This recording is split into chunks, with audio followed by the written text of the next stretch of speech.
요한복음 4장 10절에서 19절입니다. 설교 제목 한번 읽어볼까요? 시작. 영혼이 솟아남는 샘물을 마시지 못하는 이유. 원래 설교 제목을 조금 부정적으로 쓰진 않는데 오늘은 굉장히 좀 중요한 내용이라 영혼이 솟아나는 샘물을 왜 마시지 못하는지 그 장애물을 좀 치우면 우리가 이제 영혼이 솟아나는 샘물을 우리가 이제 마실 수 있다는 그런 내용이라 말씀을 좀 같이 잘 보면 좋을 것 같습니다. 4장 10절 제가 읽고 11절 여러분이 읽고 그렇게 읽겠습니다. 예수께서 대답하여 이르시되 네가 만일 하나님의 선물과 또 내게 물 좀 달라 하는 이가 누구인지를 알았더라면 네가 그에게 구하였을 것이요 그가 생수를 내게 주었으리라.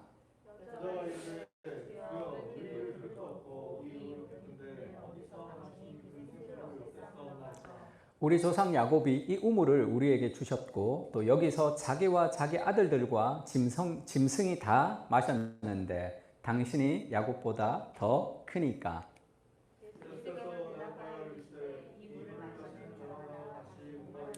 내가 주는 물을 마시는 자는 영원히 목마르지 아니하리니 내가 주는 물은 그 속에서 영생하도록 솟아나는 샘물이 되리라.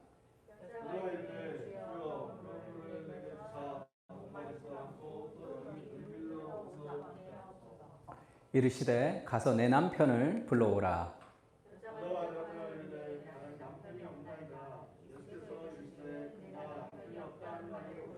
너에게 남편이 5이 있었고 지금 있는 자도 내 남편이 아니니 내 말이 참되도다. 내가 보니 선지자로소이다. 아멘. 그 오지 레이스라고 이 사막 마라톤이 있습니다. 이 사막을 마라톤 하는데 이게 한 250km 정도 된대요. 250km를 7일 동안, 일주일 동안 이렇게 가는 마라톤이에요. 얼마 내야 되는지 알아요? 여기 돈을 내가 내고 가요. 한 480만 원 정도 내야 됩니다. 중국 고비 사막에도 하고 이 이집트 사하라 사막에도 이 레이스가 있어요. 그래서 한번 갔다 온 사람이 이제 책을 썼는데 한 600만 원 든다 그러더라고요. 비행기 값까지 다 합치면. 그러니까 내가 600만 원을 들여서 사막에 뭐 마라톤을 하는 이유 뭐 이런 책도 있습니다.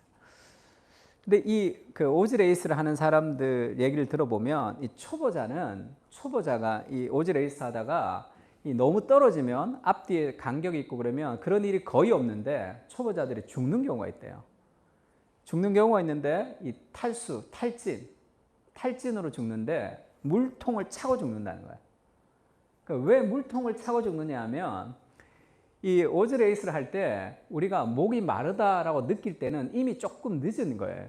목이 마르다고 느낄 때는 이 수분 공급이 이미 조금 늦은 거예요. 그때는. 그래서 이 오즈 레이스를 하는 사람들에게 늘 하는 얘기가 뭐냐면 정기적으로 시간을 보고 그 시간에 맞춰서 물을 마시는 거예요. 그냥 목이 마르지 않아도. 그러니까 정기적으로 수분을 공급해야지 그것을 이제 갈 수 있다는 거죠. 제가 재미있다는 생각이 들었습니다. 그러니까 물이 있는데 죽는다는 게 얼마나 이게 안타까워. 우리 두 가지가 있어야 되는데 물이라는 건 너무 중요하죠. 물이라는 것은 우리에게 이 생명을 공급하는 거니까. 그러니까 그 물이 있어야 되고 그 물의 공급이 있어야 되고 그 다음에 그 물을 우리가 마셔야 되잖아. 물을 마셔야지 정기적으로 물을 꾸준히 마셔야지만 우리가 건강하게 살아갈 수 있습니다. 목이 마를 때만 물을 마시는 사람은 건강한 삶을 살 수가 없어요. 그냥 연명하는 인생을 살 수 있지만 생명력 있는 삶을 살 수 없습니다. 그래서 우리가 뭐 제자 훈련 같은 거 할 때도 훈련이 필요한 이유가 뭐냐면 훈련이 없는 사람은 예배 가운데 위로를 경험하긴 해요. 하나님이 우리를 사랑하시니까. 근데 생명력이 없어. 삶의 생동감이 없단 말이에요. 그게 이제 훈련되지 않는 사람들의 특징이죠.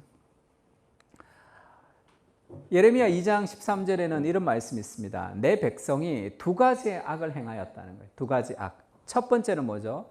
그들이 생수의 근원이 되는 나를 버린 것과 생수의 근원이 되는 하나님을 버린 것과 스스로 웅덩이를 판 것인데 그것은 그 물을 가두지 못할 터진 웅덩이들이라.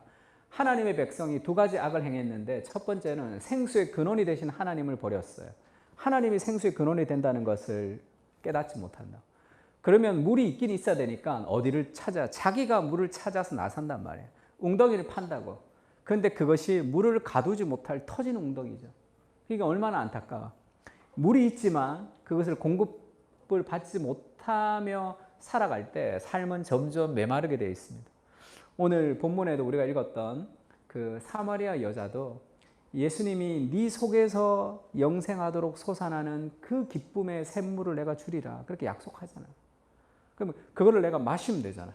내 속에서 있는 그 물을 마시고 하면 되는데 왜 그 물을 마시지 못하냐 하면 그것보다 더 내가 원하는 나의 생명을 죽일 수 있는 다른 것을 찾기 때문에 그래요.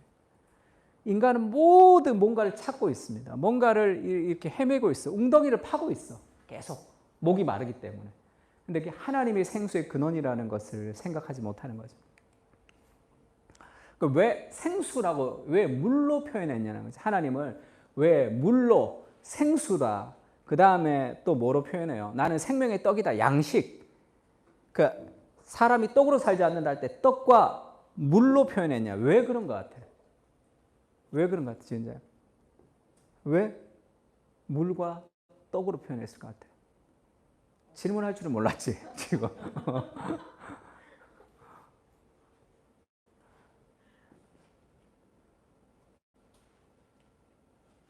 물은 뭐야? 그 우리의 생명에서 없어서는 안 될 거죠. 없어서는 안 되는 거예요. 그래서 지금 이 예수님이 이 생수로, 물로, 우물로 이렇게 비유했다는 것은 우리 인생의 하나님이란 분이 가장 중요하다는 거예요. 그것이 우리의 생명을 유지하는 핵심이라는 거예요. 그래서 지금 우리의 문제는 마틴 로이드 존스 목사님이 부흥에서 그런 얘기했어요. 지금 오늘날 영국 교회, 그 당시의 영국 교회죠. 지금보다는 훨씬 더 건강했는데 그 당시의 영국 교회를 좀 한탄했어요. 그 당시의 영국 교회가 제일 큰 문제가 뭐냐면 신앙을 자기가 근본적인 문제가 있는 그런 핵심적인 하나님을 이 우물로 물로 찾지 않는 어마어마하게 지금 심각한 문제에 빠져 있는데 그거를 덜 심각하다고 생각한다는 거예요. 그 피상적인 문제라고 생각한다는 거지. 이 물의 문제인데 물이 없으면 그냥 죽는 건데 영원히 말라 비틀어져 있는데도 지금 그것을 심각하게 생각하지 않는 그런 이 피상성에 빠져 있다 이렇게 얘기했어. 그래서 예수님이 내가 주는 물을 마시는 자마다 영원히 목마르지 않을 것이다 그렇게 얘기하죠. 그 속에서 영생하도록 솟아나는 샘물이 되리라. 우리 두 가지를 기억해야 되는데 첫 번째는 내가 자가 발전할 수 없는 존재라는 걸 알아야 돼. 내가 스스로 내가 물을 내가 만들어서 발전할 수 없는 존재라는 자기 인식이 있어야 되고 그 다음에 하나님이 내 삶의 공급자라는 그런 인식이 있어야 됩니다. 그러면 늘 하나님께 나아가겠죠. 내가 내 스스로 내가 자가 발전할 수 없어요. 그리고 하나님이 내 삶의 공급처라 그러면 늘 하나님께 우리 늘 물 마시잖아. 물 안 먹고 살 수 없으니까. 그래서 그 재난이 터지면 제일 필요한 게 물이에요. 물이랑 담요. 그래서 이 그 재난 많이 했던 사람 이 서울의 광염교회라고 있어요. 감자탕 교회라고. 그 목사님은 그 한국 재난구조협회 회장이에요. 그걸 본인이 만들었어. 그래서 그 재난이 발생되면 거기는 이제 기자들보다 더 빨라. IT에 지진이 터졌다 그러면 그 기자가 그 목사님한테 전화했더니 공항에서 받더래. 지진이 터졌다 그러면 회의 같은 거 안 해요. 거기는 IT에 지진이 터지면 온 교회 집사님들이랑 목사님이 그냥 쫙 직결해. 그래서 딱 가면 그 팀이 가면 뭐 워낙 재난을 많이 상대해서 딱 가면 물 쫙 가지고 어떤 이 어디 빌리는데 딱 빌려가지고 텐트 탁 치고 물 쫙 담요 쫙 해서 키트 만들어서 쫙 주고 이렇게 해요. 세월호 터졌을 때도 그렇게 딱 다 갔어. 그러니까 워낙 그런데 발달이 되셔서 굉장히 잘하신다고. 그러니까 딱 가져가는 게 물, 담요, 그 다음에 뭐 라면 같은 것도 공수받고 이래서 딱 그 세팅돼서 간다. 그러니까 물이 제일 중요하다. 그럴 때 물을 주는 거죠.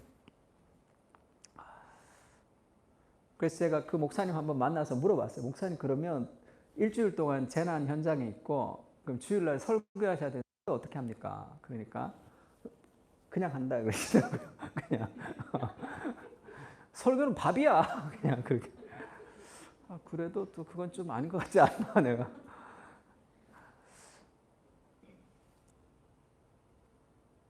가장 중요한 물, 그것이 내가 내 스스로 만들어갈 수 없다는 것을 인식하는 거죠. 그때 우리가 하나님으로부터 생수를 공급받을 수 있습니다. 그러니까 늘 우리에게 하나님이 공급해 주시는 생수, 물이 있다는 거 알아야 돼요. 그래서 고린도전서에는 이렇게 얘기합니다. 형제들아, 내가 너희가 알지 못하기를 원하지 아니하노니 우리 조상들이 다 구름 아래에 있고 바다 가운데 지나며 홍해를 가를 때 얘기하죠. 모세에게 속하여 다 구름과 바다에서 세례를 받고, 이게 홍해를 가르는 것이 구원이다라고 표현하죠. 그래서 세례를 받았다 표현해요. 이 구름과 바다에서 이 물로 세례를 받았다. 이 홍해가 갈라지는 것을. 다 같은 신령한 음식을 먹으며, 만나를 먹었죠. 광야에서. 다 같은 신령한 음료를 마셨으니 이는 그들이 따르는 신령한 반석으로부터 마셨음에 그 반석은 곧 그리스도라. 바울이 지금 이 구약을 그렇게 해석하죠. 지금 신령한 음식과 신령한 음료, 먹고 마셔야지만 살 수 있잖아요. 광야에서.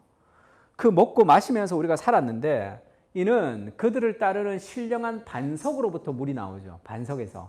근데 그 반석이 뭐냐? 곧 그리스도다. 그래서 지금 광야에서 물을 먹고 만나를 먹은 것은 우리가 예수 그리스도를 통해서 생명을 공급받고 살아갈 수 있다는 것에 대한 그림자였다는 거예요. 출애굽기 13장에 보면 그 얘기가 나오죠. 백성이 목이 말라 물을 찾았습니다. 막 원망하죠. 모세와 하나님을 원망해요.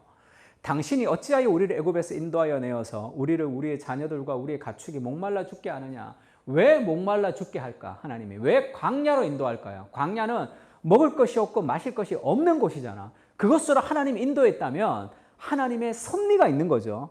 왜 우리 집이 이렇고, 왜 내 환경이 이렇고, 왜 내가 이렇고, 그것은 내가 하나님이라는 뜻이에요. 왜 하나님이 인도해서 내 생각과 다를 뿐이죠. 나는 출애굽을 해서 가나안에 들어갈 줄 알았는데 하나님이 출애굽을 했는데 광야로 우리를 인도하신단 말이에요. 그러니까 내 생각과 다르니까 온갖 불평하죠. 왜 물이 없냐? 왜 음식이 없냐? 그때 모세가 하나님께 간구하고, 하나님이 반석 위 거기에 서서 내 앞에 서리. 너는 그 반석을 치라. 반석을 치면 그것에서 물이 나오니 백성이 마시리라. 그래서 백성이 마셨고 만나를 백성이 먹었단 말이에요. 반석을 쳐서 그 반석에서 물이 나와서 마셨단 말이에요. 그러면 성경에는 나오진 않아요. 성경에는 명확히 나오지 않지만 반석을 쳐서 물을 한 번 먹었을까? 아니면 그 물을 매일 먹었을까? 한 번 먹고 어떻게 살아, 사람이?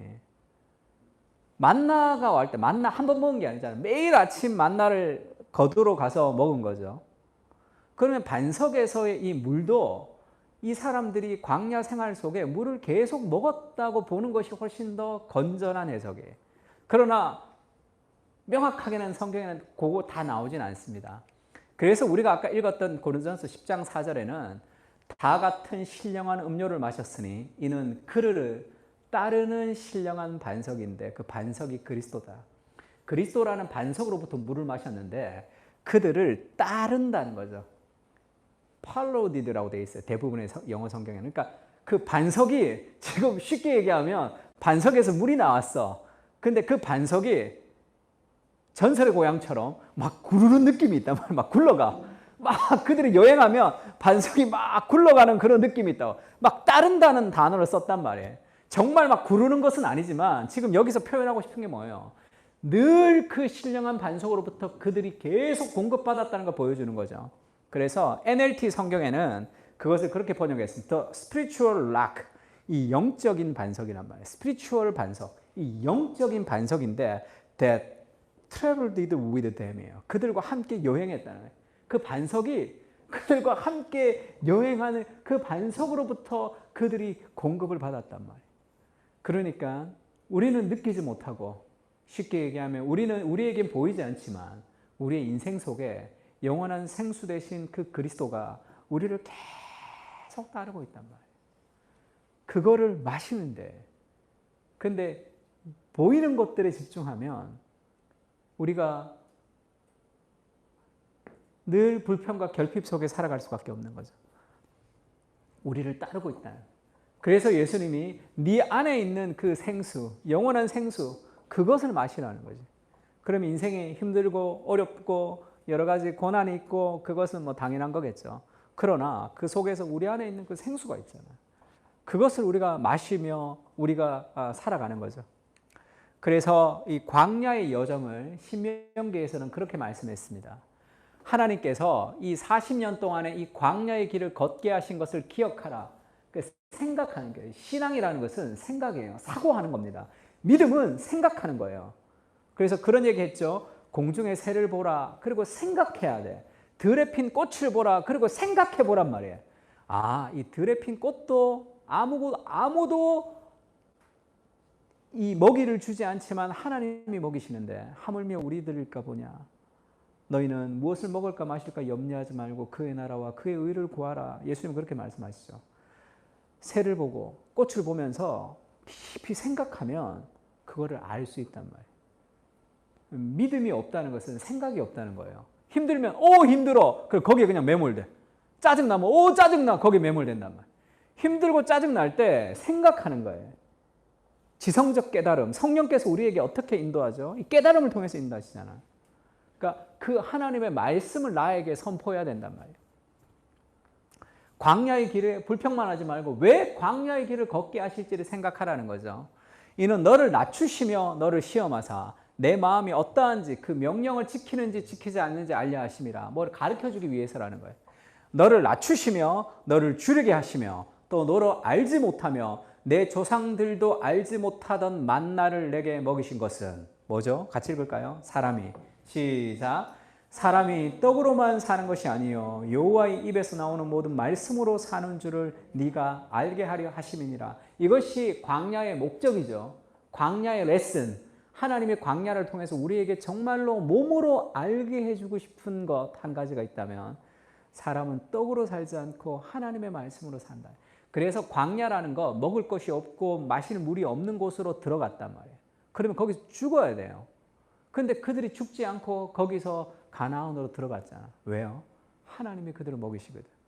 그것을 통해서 그들에게 정말로 알리고 싶은 것은 먹고 배부르고 마셔서 좋다가 아니라 사람은 하나님의 말씀으로 살아가는 것이다.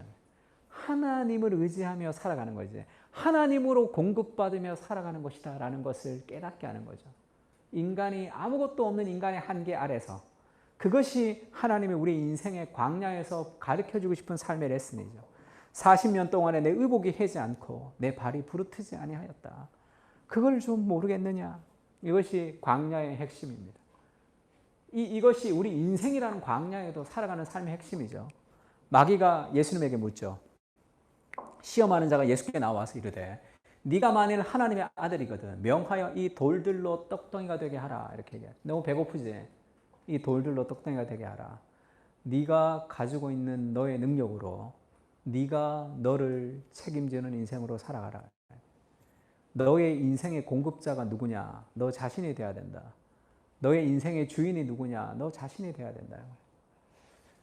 내가 김수연 씨가 쓴 나는 나답게 살기로 했단가 그 책이 뭐 100만 부가 팔렸는지 10만 부가 팔렸는지 모르겠어요. 10만 부가 팔린 것 같아. 그 에디션이 나왔다 그래서 10만 부 팔린 에디션은 대부분 삽니다. 그러니까 사람들이 많이 읽은 거니까. 그러니까 읽어봤어요. 이게 재밌어. 아주 젊은 사람들이 톡톡 튀는 그런 이 글귀들이 많습니다. 또 보면 뭐 여러 가지 우리가 배워야 될 아이디어들도 꽤 있어요. 근데 한마디로 그 얘기를 줄이면 나는 내가 원하는 대로 살아가는 거예요. 그러니까 상사가 나한테 뭘 하면 그런 인간들은 내가 좀 내 인생에서 좀 잘라내라. 그런 내 발톱에 때만도 못한 인간들에게 신경 쓰지 마라. 뭐 그런 식.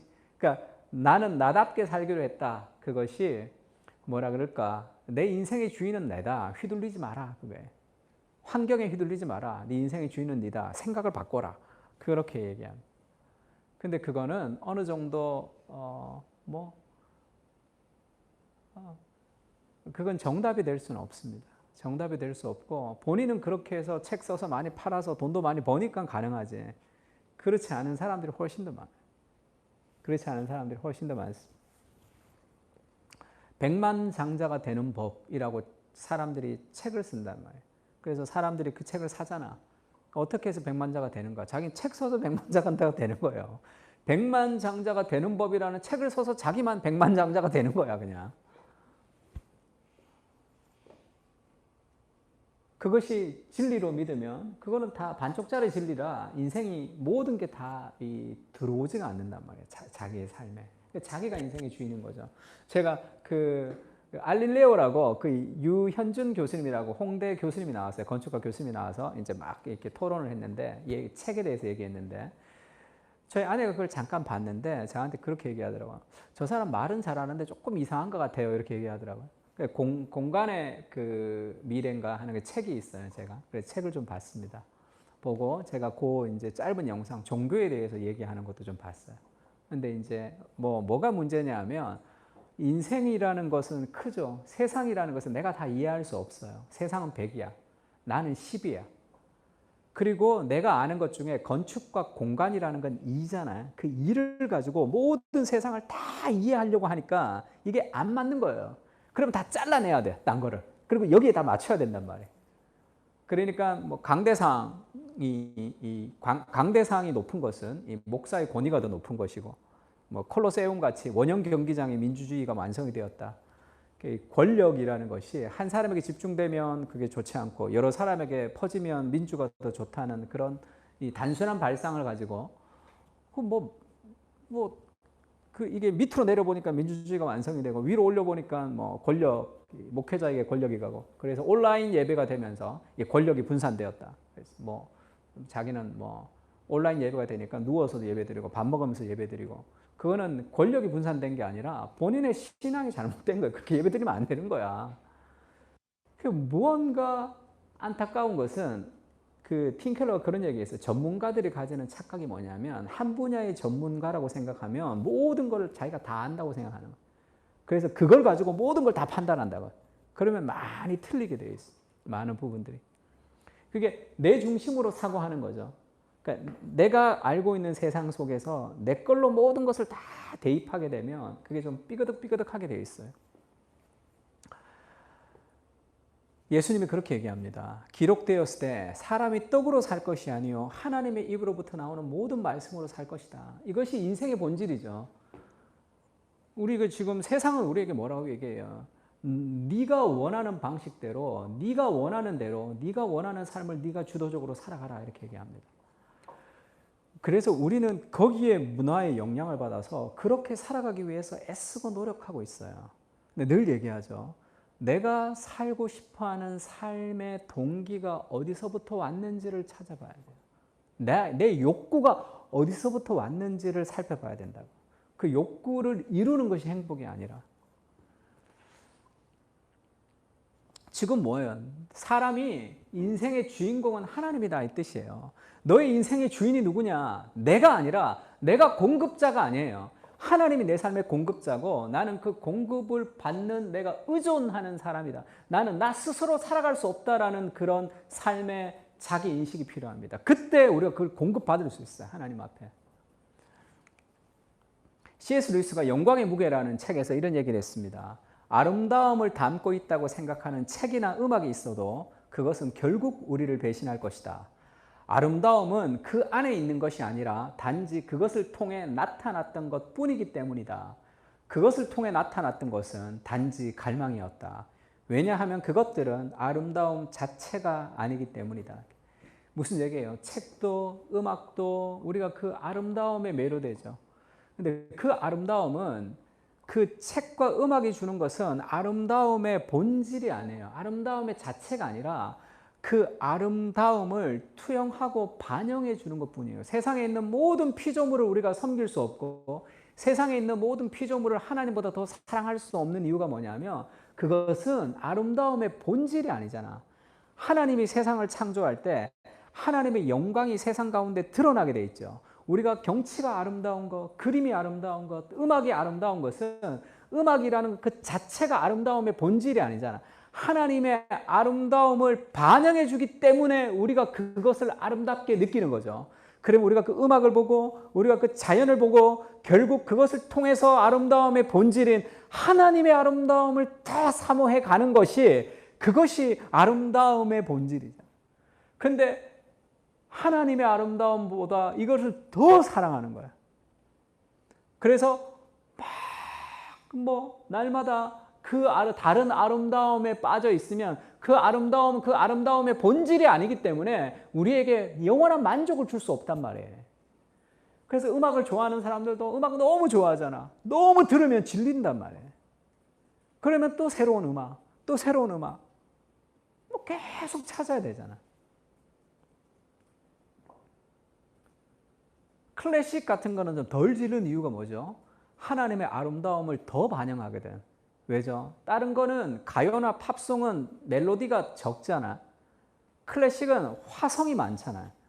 그러니까 그 하모니가 더 풍성하단 말이에요. 그러니까 쉽게 얘기하면 삼위일체의 아름다움과 하나님의 질서의 아름다움을 더 많이 반영해 줄 수 있긴 하죠. 그래서 우리가 정말로 꿈꿔야 되는 참된 아름다움이 본질이 저기 있다는 거야. 아름다움에 투영된 그것에 우리가 이제 빠지지 마라. 그 얘기를 하고 있어. 이 여자도 마찬가지죠. 내가 영원한 생수를 주겠다. 그러니까 이 여자가 그렇게 얘기하죠. 당신이 야곱보다 크니까, 이 야곱의 우물인데, 이 야곱의 우물에서 우리가 물을 먹는데, 당신이 그러면 이거 말고 더 좋은 것을 준다고 하니까, 당신이 그럼 야곱보다 더 크냐? 이렇게 얘기하죠.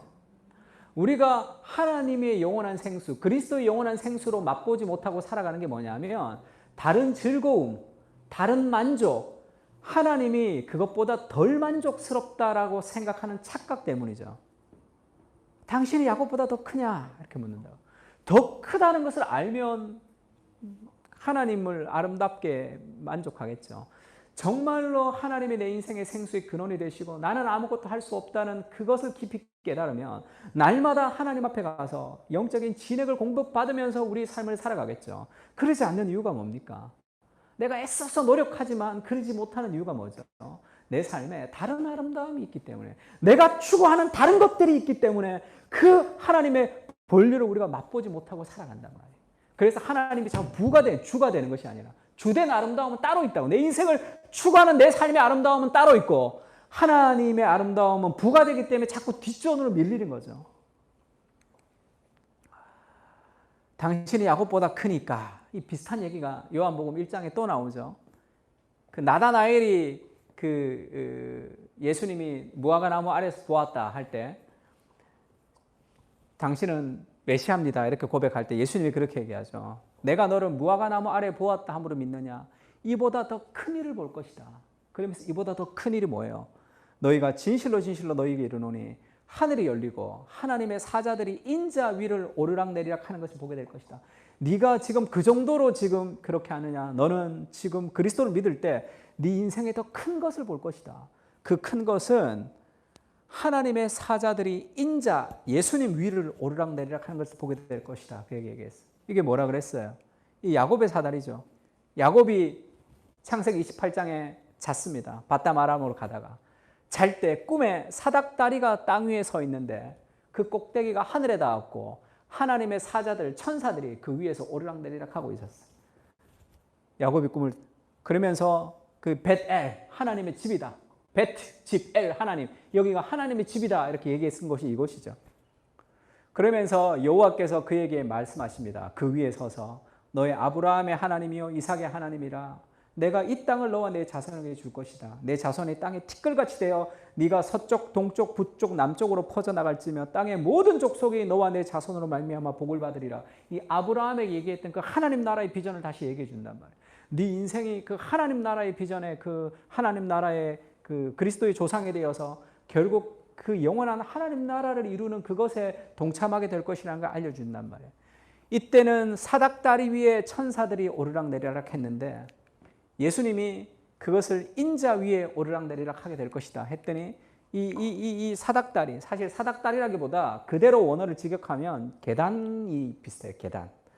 이 계단을 하늘로 올라가는 계단, 땅과 하늘을 연결하는 오르락내리락해서 하늘과 땅을 연결하는 그 하나님의 나라가 이 땅 가운데 오는 이 하늘과 땅을 연결하는 이 계단이 이게 예수님이란 말이에요. 예수님. 인자 위를 오르락내리락하다. 그러니까 야곱이 보았던 어떤 그 야곱의 세계보다 더 크고 놀라운 일들이 그리스도 안에 있다는 것을 보여주는 거죠. 예수님이 지금. 야, 당신이 야곱보다 크냐? 이렇게 얘기해요. 고린도전서 2장 9절 같이 한번 읽어볼까요? 시작.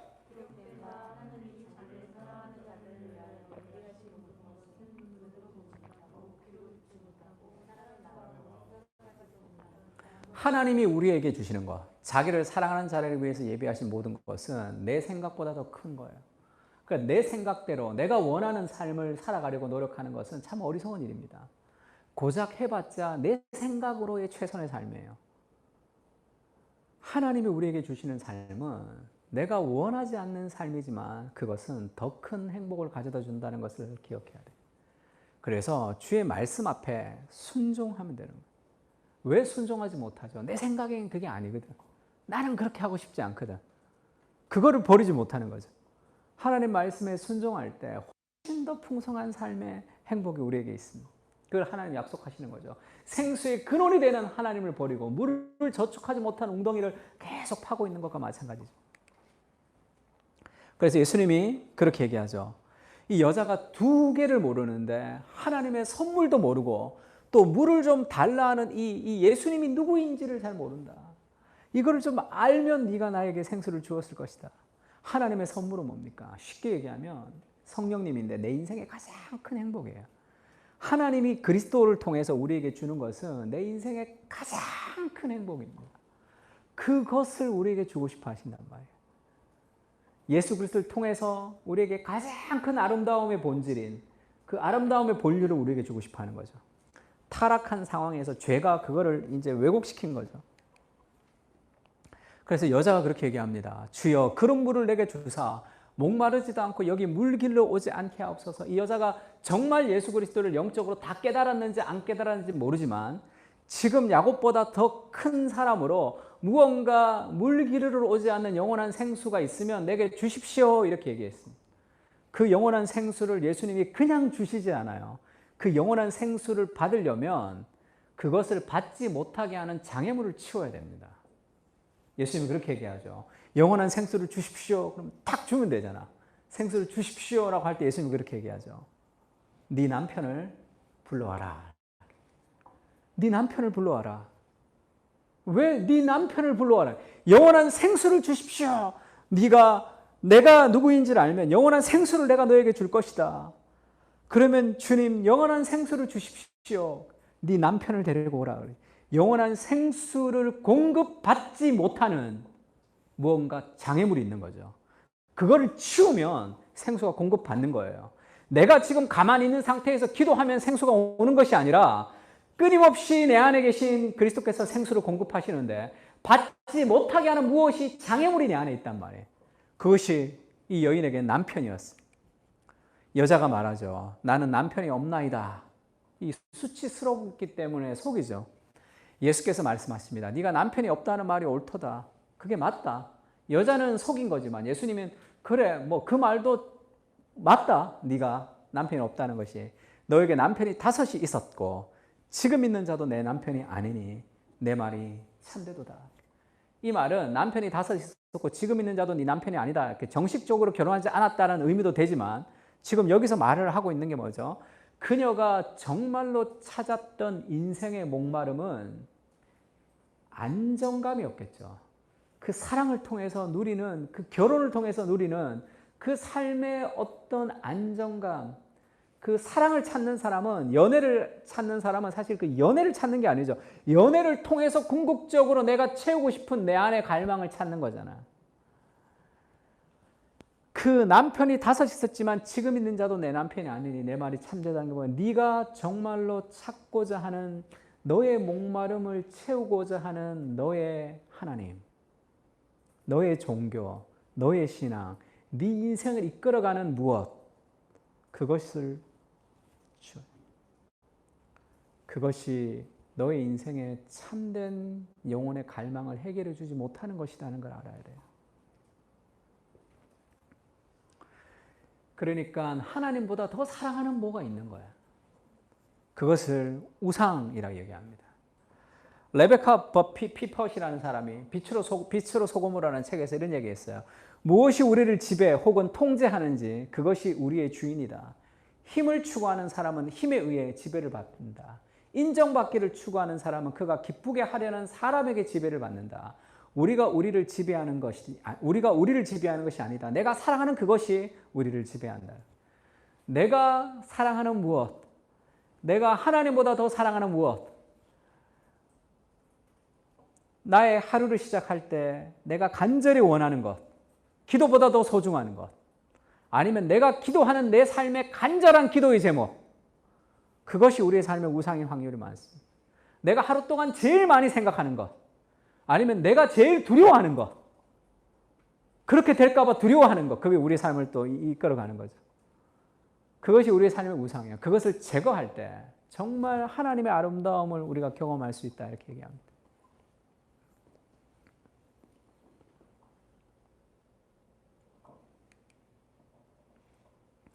이 우상을 우리가 제거해야 되는 이유가 뭐냐면, 어떤 성공과 성취를 통해서 살아가는 사람은 그것이 인정인지 뭐 통제인지 모르겠지만, 어떤 성공과 성취를 통해서 막 살아가는 사람은 그건 죄가 아니에요. 우상은 다 좋은 거예요. 죄가 아니에요. 열심히 일하는 게 뭐가 죄야. 죄는 아니지만, 드러나진 않지만 지속적으로 하나님의 말씀에 조금씩 불순종하게 합니다. 죄는 아니지만 그렇게 열심히 성공을 위해서 쫓아가는 사람은 하나님 앞에 시간을 들일 수 없고 사람 앞에 시간을 낼 수 없어요. 왜죠? 피곤하거든. 계속 자기의 삶을 몰아붙이기 때문에 피곤하단 말이에요. 일이 많다고 피곤한 게 아니에요. 그것을 최고의 우선순위로 두기 때문에 삶이 피곤한 겁니다. 그것을 최고의 우선순위로 두지 않으면 그것은 그의 삶에 피곤하지 않아요. 기쁨을 줄 수도 있습니다. 그러니까 그것은 특별히 죄라고 보이지 않지만 조금씩 내 영혼을 갉아먹고 하나님 말씀에 조금씩 계속 불순종하게 만드는 거죠. 각도가 1도만 흔들려도 이 엄청나게 차이가 나죠. 화살을 쏘면 시간이 지날수록 조금씩 불순종하게 합니다. 내가 정말로 원하는 무엇이 있어? 그게 내 하나님이에요. 그 우상이 있단 말이에요. 하나님보다 더 사랑하는 무엇? 그게 하나님의 입장에서 그게 얼마나 안타까워요. 예수님 입장에서 그게 얼마나, 그게 아닌데 거기에 목숨을 걸고 있으니까 그건 결국 너희를 노예로 삼을 것인데, 가장 본질적인 이 생수의 근원을 잃어버리고 물을 저축하지 못한 웅덩이를 파고 있으니 그게 얼마나 안타까운 거예요.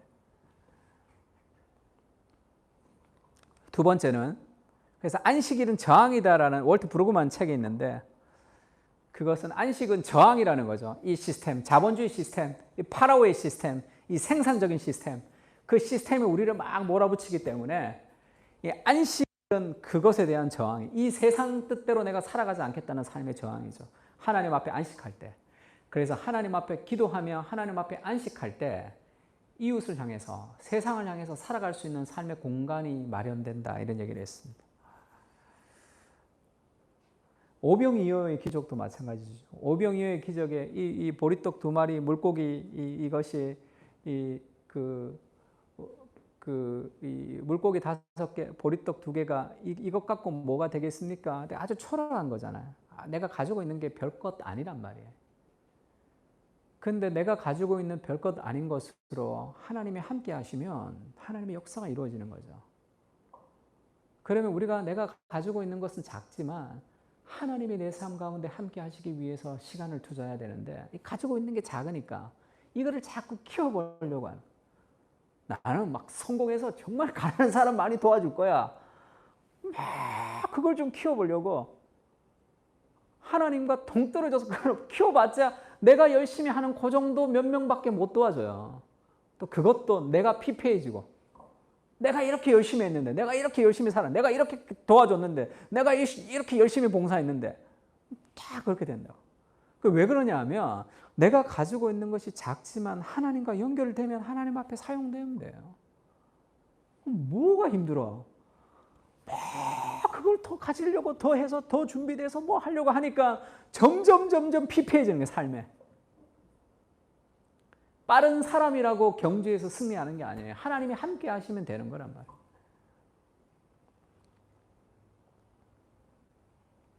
그것이 중요하죠. 그게 중요합니다. 저는 글을 좀 잘 쓰기 위해서 책도 보고 노력도 해요. 그러나 스트레스 많이 받지 않습니다. 왜냐하면 나는 정말 글 못 쓰는 인간이라는 걸 아는 거죠.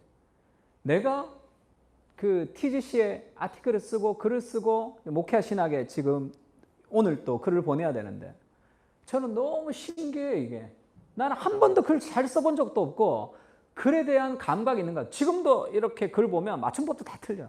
말도 잘 안 될 때가 많아요. 노력합니다. 그 노력은 하지만 스트레스 받지 않아요. 막 글을 잘 써서 뭐 어떻게 해서 내가 이렇게 글도 못 쓰는 이렇게 해서 내가 글을 써도 되나 그런 생각도 있었어요. 하나님이 그걸 통해서 일하신다면 그냥 일을 하시는구나 그렇게 생각하고 있습니다.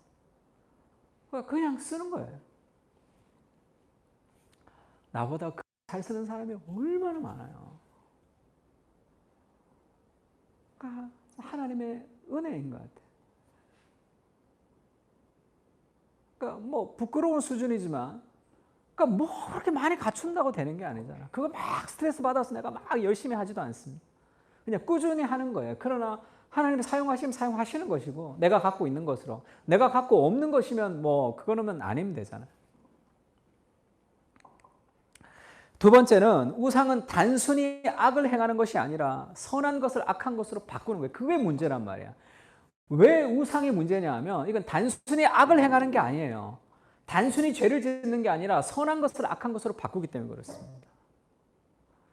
우리가 열심히 일하는 거, 우리가 뭐 가족을 사랑하는 거, 그리고 뭐 자신을 사랑하는 거 뭐 다 좋은 거잖아. 근데 그것이 하나님보다 더 높은 순위, 하나님보다 더 사랑하는 것이 되면 그것이 선한 것을 악한 것으로 바꾼단 말이에요. 그래서 그것이 결국 내 자신을 죽이고 이웃을 죽이고 공동체를 파괴하고 하나님을 욕되게 하게 된단 말이에요. 그것이 순서가 바뀌면 그게 얼마나 고통스러운 일이야. 그러니까 우상이라는 것은 단순히 악을 행하는 게 아니에요. 선을 악으로 바꾼다. 가장 소중한 것을 피조물을 하나님의 자리로 올려놓고 완전히 다 뒤바뀐단 말이에요. 인생이 뒤죽박죽이 된다고. 늘 힘들어요. 열심히 살지만 늘 부족해. 열심히 살지만 감사와 만족이 전혀 없는 삶을 산다고. 늘 시간도 없고 늘 하고 싶은 것은 많고 그렇게 빡빡한 인생을 살아가는 이유가 뭡니까? 이것이 하나님을 가장 사랑하는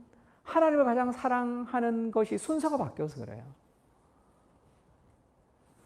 내가 돈이 없어서 우리 자식들한테 이것도 못 해주고 저것도 못 해주고 이것도 못 해주고 저것도 못 해주면 어때? 하나님이 그와 함께 하셔서 그의 인생에 함께 하시면 그 인생에 내가 이것도 해주고 저것도 해주고 저것도 해주고보다 더 아름답고 훌륭하게 잘할 수 있단 말이에요. 그 하나님을 가장 사랑하는 것이 삶의 그 목적이 되어야 되는 거죠. 제가 오늘 설교 노트가 한 개 더 붙었죠. 지금 이 표를 붙였는데 재미있어서 이걸 좀 기억하면 좋겠다 싶어서 표를 하나 붙였습니다. 우리가 돈을 우상이다 하지만 돈이 우상이다 하는데 우리가 우상을 생각할 때는 더 깊은 내 마음의 사랑이에요. 내 마음 깊은 곳의 어펙션, 욕구란 말이에요. 그래서 돈이 우상인 것도 다양해. 왜 돈이 우상이 되냐면 어떤 사람은 돈을 통해서 다른 사람보다 더 높은 지위, 다른 사람을 쓰는 것, 그 통제하고 싶어하는 욕구를 돈이 채울 수 있기 때문에 열심히 돈이 우상이 되는 사람도 있습니다. 어떤 사람은 내 삶의 불안감을 채우는 안정감, 돈이라는 것이 내 삶의 불안을 채워야 되는 안정감을 주기 때문에 돈이 우상인 것도 있어요. 그러면 그 사람에게는 돈이 있고 없고의 문제가 아니라 그 마음의 불안과 마음의 통제라는 그 욕구를 제거해야 된다. 그걸 제거하지 않고 돈이라는 것을 가지고 있고 없고 그것으로 자꾸 그 삶의 모습을 바꾸면 돈은 없어서 우상 숭배를 하지 않겠지만 다른 것으로 드러나게 되어 있단 말이에요. 그래서 행위에 집중하는 것은 그렇게 바람직하지 않습니다. 내가 이러니까 내가 이걸 하지 말아야지. 내가 이러니까 이걸 하지 말아야지 하는 것은 내가 이거 하지 않으면 그게 또 다른 방식으로 드러난단 말이에요. 삶의 동기. 어떤 사람은 힘. 나의 우상이 힘인 것이 있어요. 내가 지금 힘을 가지는 거. 그러면 이 사람에게 가장 두려운 게 뭐냐면 굴욕받는 겁니다.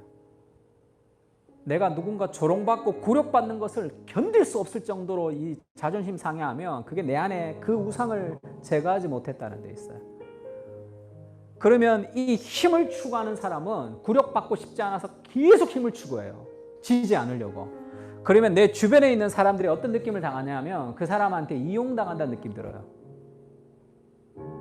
왜냐하면 목표를 향해서 나가거든. 전우의 시체를 밟고 전우의 시체를 넘어서 앞으로 계속 가니까.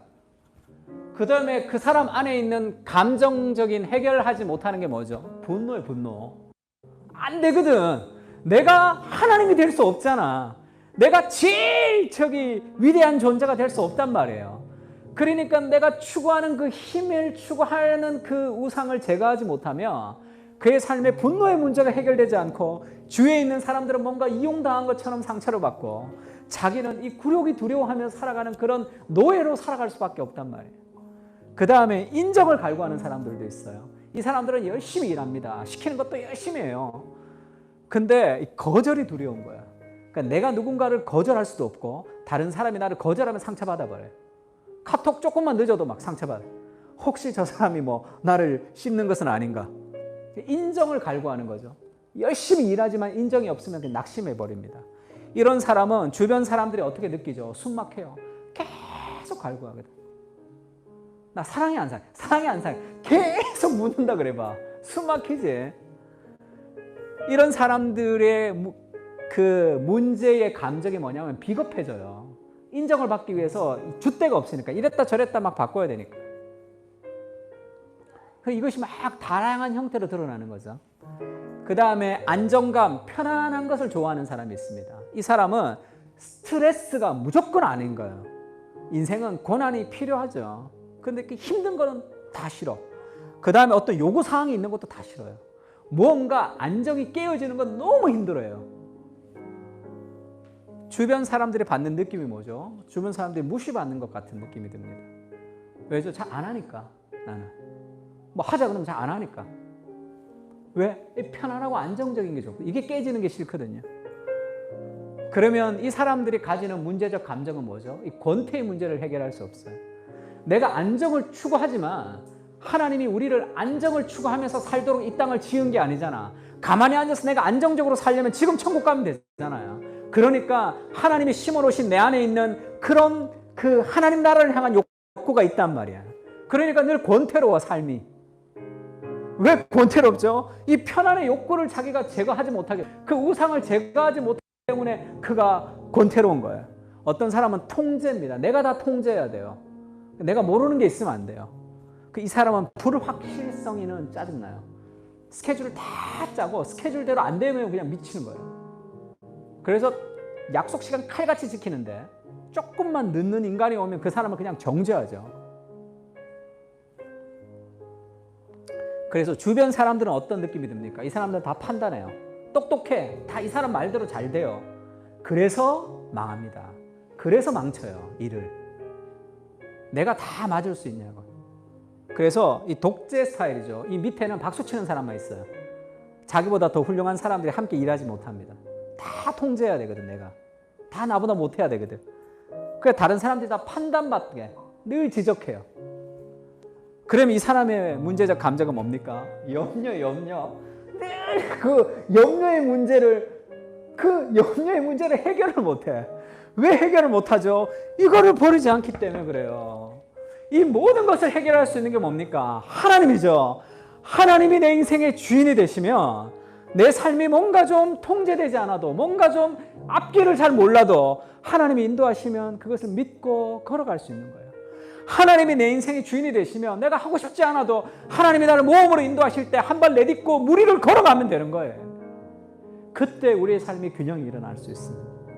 우리 삶에 있는 수많은 그런 이 우상의 뿌리 깊은 감정들이 있단 말이에요. 두 가지가 필요합니다. 첫 번째는 그걸 버려야 돼요. 내 안에 일어나는 버려.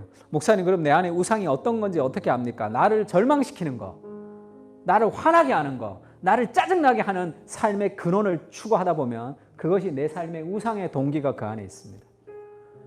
그걸 버려야 되고, 두 번째는 하나님을 기뻐하는 거예요. 하나님을 가장 기뻐하도록. 그래서 우리가 하나님의 말씀을 묵상하면서 기도하는 시간이 충분해야 돼요. 기도할 때 많이 깨달아집니다. 그것이. 예수님, 영원한 생수를 내게 주십시오. 네 남편을 데리고 와라. 이렇게 얘기하죠. 네가 찾고 있는 그거를 버려라.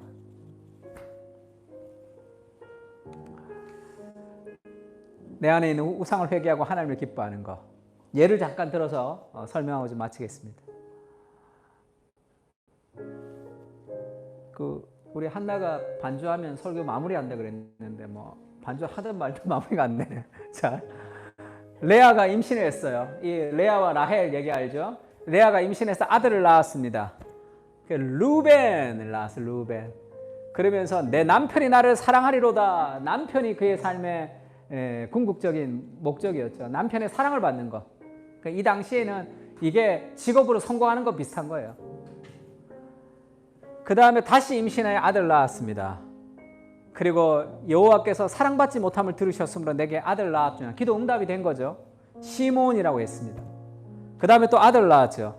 그 아들이 레위 연합이죠. 내 남편이 지금부터 나와 연합하리라. 레위예요. 지금 아이를 셋 낳을 동안 이 레아는 우상이 뭐죠? 남편과 남편의 사랑이었어요. 그러니까 늘 힘들어. 아들을 셋 낳고 기도 응답을 받고 했지만 늘 힘들죠. 그러다가 마지막이란다. 네 번째 아들을 낳을 때 마음을 바꿉니다. 그가 또 임신하여 아들을 낳고 이르되 내가 이제는 여호와를 찬송하리다 하면서 그 아들의 이름을 유다 찬송이라고 지었어요. 이제는 여호와를 찬송하리다. 이제는 하나님을 가장 큰 내 인생의 남편으로 둔 거예요. 하나님을 가장 큰 내 인생의 성공으로 둔 거예요. 하나님을 가장 큰 내 인생의 보물, 돈으로 둔 거란 말이야. 그러니까 이제까지 내가 남편의 사랑을 갈구하며 살아갔던 그 모든 것들이 다 잘못됐다는 걸 아는 거죠. 그게 나를 늘 힘들게 해서 그게 없으면 내가 힘드니까. 이제는 여호와를 찬송하리로다. 남편이 나를 사랑하지 않아도 이제 내가 기쁨으로 살아갈 수 있는 삶의 방식을 찾은 거죠. 그래서 하나님을 가장 우선순위를 하며 그의 삶이 바뀝니다. 이 유다족 속으로 예수님이 태어나죠. 또 내가 이제는 여호와를 찬송하리로다. 이제까지 내가 추구했던 모든 것들, 가장 궁극적인 내 삶의 목적을 버리고 하나님을 기뻐하는 것으로 우리의 시간을 좀 쓸 필요가 있습니다. 그래서 이번 주에는 좀 많이 좀 기도하세요. 기도하면서 하나님, 내 안에 있는 우상이 뭔지, 그리고 내 인생의 참된 공급자가 하나님이신 것을 나로 알 수 있게 해달라고.